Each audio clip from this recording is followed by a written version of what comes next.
Bismillahirrahmanirrahim. Bismillahirrahmanirrahim. Biasanya mubtada itu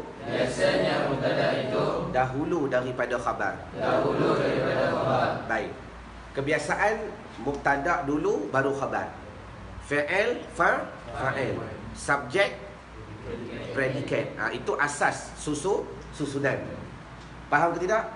Tetapi kadang-kadang boleh khabar depan, mubtada belakang. Jelas. Jadi asasnya apa? Mubtada dulu baru khabar. Itu asasnya. Mubtada dulu baru khabar. Kadang-kadang boleh khabar dekat depan, mubtada dekat belakang. Kadang-kadang baca. Kadang-kadang Wajib. wajib. Bukan harus. Memang wajib dia kena duduk depan. Wajib khabar itu dulu. Wajib khabar itu dulu. Dinamakan khabar muqaddam. Khabar yang didahulukan. Dan mubtada kemudian dinamakan mubtada muakhar. Baik. Kadang-kadang wajib khabar dekat depan, mubtada dekat belakang. Jadi pada i'rab dia pula kita akan namakan khabar tu khabar muqaddam, khabar yang dahulu, mubtada tu kemudian dipanggil mubtada yang muakhar. Bismillahirrahmanirrahim. Yang pertama, bila didapati mubtada itu isim nakirah dan khabarnya jar majrur atau zaraf mazruf. Baik, yang pertama, macam mana khabar tu boleh duduk depan, macam mana khabar tu boleh ke depan. Bila mana mubtada tu isim nakirah, kita dah belajar dah. Isim nakirah nak kenal dia mudah. Lawan bagi makrifah. Apa dia isim makrifah? Yang ada alif lam, isim segala nama, ismul isyarah, ismul mausul, isim yang mudhaf dengan isim yang mudhaf dengan isim makrifah. Selain daripada tu dipanggil isim nakirah. Baik. Dah. Bila dapati perkara itu isim nakirah dan khabarnya jar majrur atau zaraf mazruf, maka wajib khabar duduk depan, mubtada duduk belakang. Misalnya baca. Fil baiti rajulun.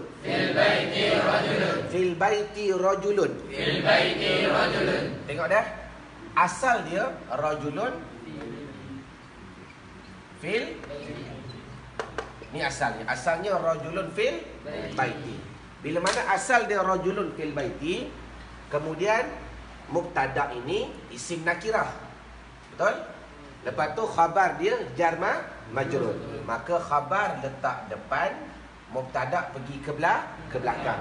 Jadilah ia khabar muqaddam fil baiti. Baik. Takdirnya baca. Sabitun. Takdirnya sabitun. Pelajar-pelajar kena faham kenapa kena pakai takdir. Maka ayat jadi begini. Dah. Fil baiti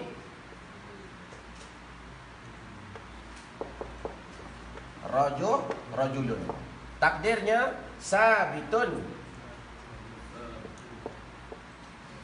Fil baiti rajulun. Sabit dalam rumah itu baca. Sabit dalam rumah itu seorang lelaki. Adalah dalam rumah itu seorang lelaki. Tetaplah dalam rumah itu seorang lelaki. Baik, dengar elok-elok pelajar, jangan lupa bab ni. Kenapa kena takdir sabitun? Sebab fil baiti ni diri dia tak kuat untuk menjadi khabar. Apa ayat dia? Diri dia tak kuat untuk menjadi khabar. Sebab apa? Huruf jar terbahagi dua. Pertama jar asli, yang kedua jar ghairu asli. Apa dia jar asli? Jar asli ni berhajat kepada muta'allaq, tempat bergantung. Tempat dia bergantung. Contohlah, macam mana antum nak faham yang kata huruf jar ni tempat bergantung? Ustaz sebut je, dalam kotak. Faham? Faham tak? Jawablah, faham tak? Lepas tu tanya jawablah. Dalam kotak, faham tak? Apa dalam kotak? Apa dalam kotak? Bola dalam. Jadi perkataan dalam kotak berhajat kepada muta'allaq, tempat nak bergantung. Dalam apa tu? Atas langit. Faham? Apa atas langit? Kapal terbang, awan, arash, kursi, langit, macam-macam tak? Burung, macam-macam tak? Jadi atas langit satu perkataan yang tergantung. Maka dia berhajat kepada muta'allaq.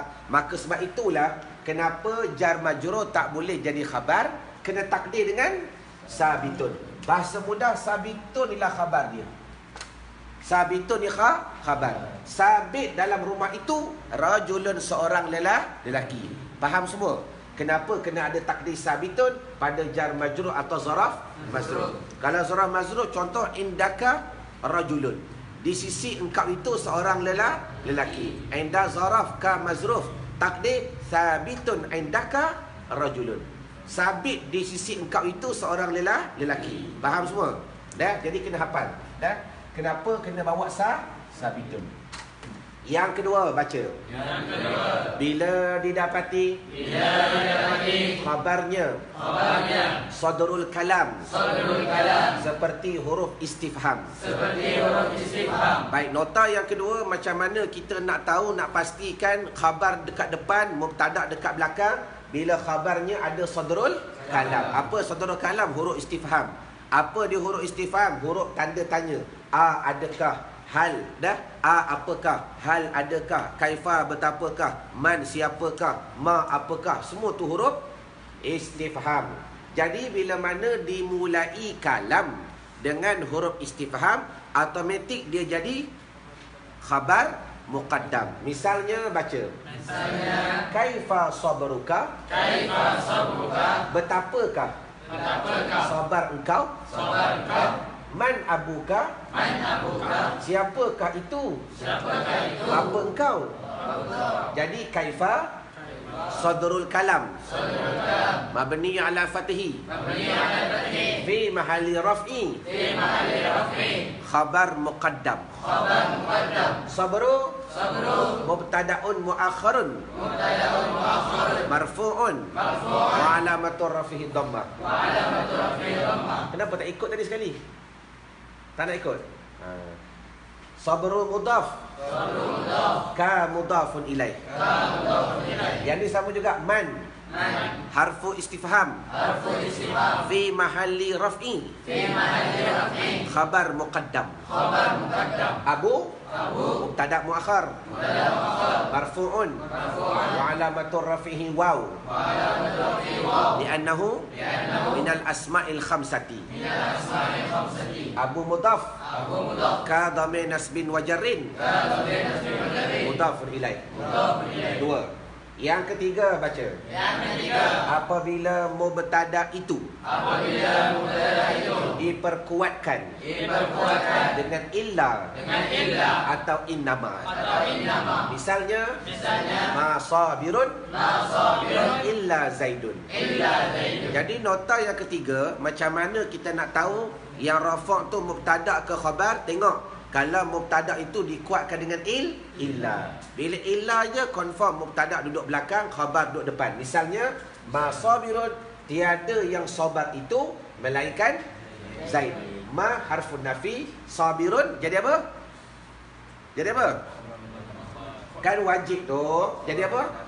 Khabar muqaddam. Illa harfu istisna. Zaidun mubtada' muakhar. Mubtada' muakhar. Ada?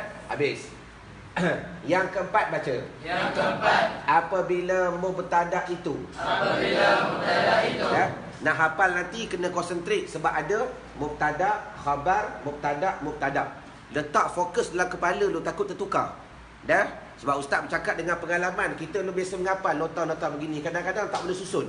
Jadi sebelum menghafal, fikir dulu. Pertama mubtada', kedua khabar, ketiga mubtada', keempat mubtada', baru tak tertukar. Sebab nota ni penting, hafalan penting. Dah? Nak kuat hafalan, jangan tinggal bersugi, jangan tinggal bersugi. InsyaAllah hafalan kuat. Yang keempat, baca.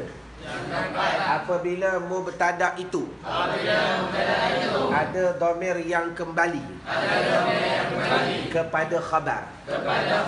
Yang keempat, bila mubtada tu bawa satu dhamir.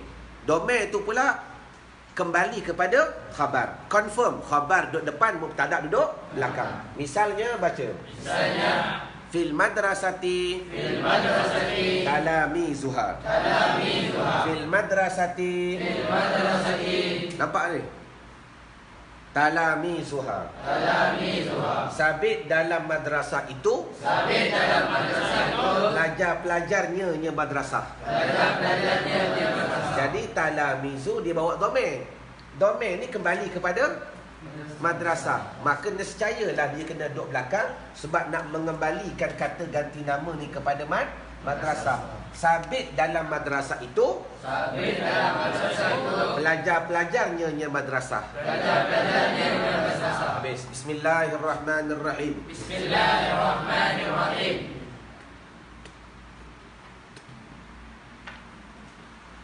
Hukum isim tafdil. Hukum isim tafdil.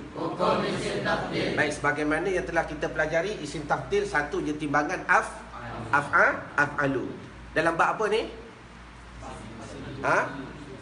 Isim yang tiga. Tasghir, tafdil, mubalaghah. Tasghir apa dia? Kecil. Nampak? Misalnya, dah dapat belum? Tak dapat lagi? Dah, kelas satu tak dapat lagi? Dia orang belum? Pasal 2? Dapat dah. Pasal 2. Dah? Kecil makna misalnya apa? Fa'ailun, fa'ailun, fa'ailun. Yang kedua, tafdil, iaitu af'alu. Yang ketiga, isi mubalaghah. Fa'alun, fa'alatun, fa'ilun, fi'ilun, fa'ulun. Baik. Jadi isi mubalaghah ni ingat dah? Isi mubalaghah ni ingat sampai mati. Ingat sampai mati. Ingat sampai mati. Biasanya bila sebut isim, tandanya 4. Pertama, ada alif lam. Yang kedua, tanwin. Yang ketiga, idhafah. Yang keempat, masuk huruf jar. Yang kelima, majrur, asas. Asas. Baik. Sebab fi'il tak boleh majrur. Isim boleh majrur. Tetapi af'alu ni alif lam pun tak ada. Nampak? Tanwin pun tak ada. Nanti kalau baca kitab pening, mana timbangan, mana tanda bagi isim af'alu? Kita jawab, af'alu ni, dia ni telah menunjuk ke atas isim dah. Dia tidak memerlukan alif lam, dia tidak memerlukan tanwin. Nampak? Dah, sebab tu kayanya bahasa Arab pelik, makin mengaji, makin pelik, makin mengaji, makin ajib. Dah, hebatnya bahasa Arab. Baik. Jadi af'alu ni tanpa tanda. Memadai kita faham af'alu tu satu isim. Bismillahirrahmanirrahim. Baca. Bismillahirrahmanirrahim.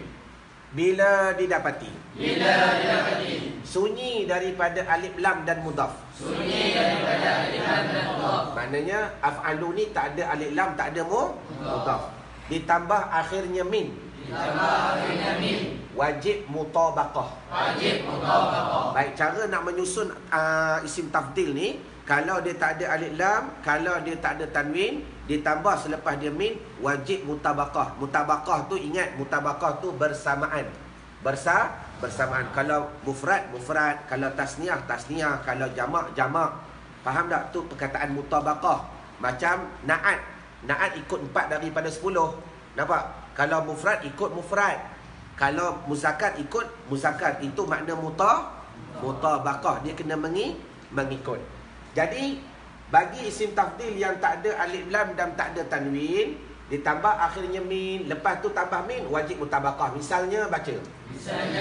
Baiti akbaru min baitika. Bermula rumahku itu dan lebih besar daripada rumah engkau. Bermula rumahku itu terlebih besar daripada rumah engkau. Tengok, akbaru ni tak ada alif lam dan tak ada mudhaf. Maka ditambah akhirnya min, wajib mutabaqah. Kalau yang ni mufrad, baca mufrad. Yang kedua, atau baca.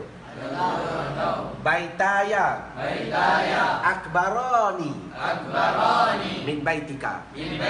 Bermula dua rumahku. Itu terlebih besar keduanya daripada rumah engkau. Jadi kalau dia tak ada alif lam, tak ada tanwin, dia kena ikut. Kalau mufrad ikut mufrad, kalau tasniah ikut tasniah, kalau jamak ikut jamak. Kemudian ditambah mim, tambah mim, habis. Yang kedua baca. Bila ada alif lam. Dan sunyi daripada mudhaf. Wajib mutabaqah. Misalnya hadzal rajulul akbaru. Hadzani rajulanil akbarani. Baik, nota yang kedua, kalau dia ada alif lam, dan tak mudhaf, sama juga wajib mutabaqah. Wajib dia kena ikut mufrad ikut mufrad, tasniah ikut tasniah, jamak ikut jamak. Misalnya hadza bermula ini iaitu laki-laki, dah bermula ini iaitu laki-laki. Al-akbaru yang terlebih besar. Al-akbaru ada alif lam, maka dia kena mutabaqah dengan ar-rajulu. Ar-rajulu mufrad tasniah jamak mufrad, maka dia ikut mufrad. Yang kedua, hadzani rajulani, bermula dua ini laki-laki. Al-akbara yang terlebih besar keduanya. Al-akbarani tasniah diikut ar-rajula. Itu dipanggil wajib mutabaqah. Wajib mutabaqah. Dan yang ketiga baca. Bila didapati mudhaf. Yang pertama tak ada alif lam, tak ada mudhaf. Fokus. Sebab tu sebelum menghafal, congak dulu. Apa yang aku nak menghafal? Congak dulu, ceritanya begini, baru menghafal. Yang kedua, ada alif lam tapi tak mudhaf. Yang ketiga, kalau dia mudhaf, harus sahaja mutabaqah baca. Dah? Bermakna poin yang ketiga, kalau dia idhafah, kalau dia bersandar, harus mutabaqah. Nak mutabaqah pun boleh, tak mutabaqah pun tak boleh. Misalnya baca. Al-filu akbarul hayawani. Bermula gajah itu terlebih besar haiwan. Akbaru idhafah dengan hayawani. Akbaru idhafah dengan hayawani. Maka dia harus mutabaqah. Al-filani baca. Akbarul hayawani. Bermula dua gajah itu terlebih besar haiwan. Tengok, waktu mufrad pun pakai akbaru, waktu tasniah pun pakai akbaru. Itu maknanya harus mutabaqah. Jadi mudah-mudahan video ini bermanfaat bagi tuan-tuan yang ingin mengetahui serba sedikit perjalanan yang dikatakan tata bahasa Arab. Mudah-mudahan kita dapat mengetahui selok-belok bahasa syurga, bahasa baginda Nabi dan bahasa Al-Quran. Ma'assalamul liqa', sehingga kita bertemu lagi pada siri-siri yang akan datang. Assalamualaikum warahmatullahi taala wabarakatuh. Wallahu a'lam.